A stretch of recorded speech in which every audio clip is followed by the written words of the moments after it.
Hey guys, really sad story out of Brantford, Ontario today. Young child was asleep in the room. When they woke up, there was a bat in the room. When their parents checked them out, there was no sign of a scratch or a bite. They figured everything was fine. But sometime later, the child developed rabies and actually died of that rabies.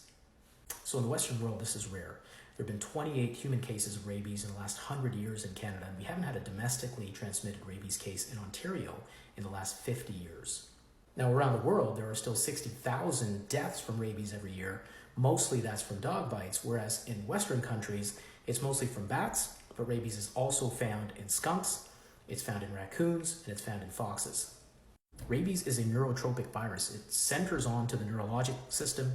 It travels up the nerves to the central nervous system, up the central nervous system, and to the brain. And it's almost uniformly fatal. It's probably the most fatal infectious disease known to mankind. There is a window of time after you are exposed where you can get treated with vaccine and what's called rabies immunoglobulin, which is basically antibodies to rabies, where you can prevent an infection. But once the infection sets in and you have symptoms, it's almost uniformly going to be fatal. So how do you know if you've been exposed? And here's the tricky part. It's transmitted through the saliva of the animal, usually the bat. So if you've had a bite, you definitely are at risk. If you've had a scratch from the animal, or if you've had any exposure to the animal through an open wound that you may have, or basically any broken skin or a mucous membrane.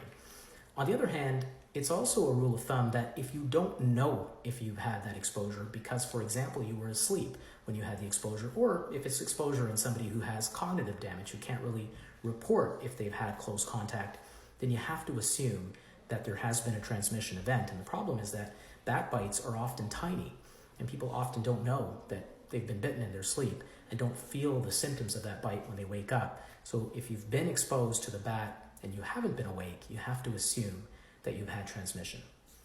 So if you have any doubt after exposure, particularly to a bat, see your doctor. There's this window of time after exposure where you can be saved. But if you wait until you have symptoms, it's almost always too late.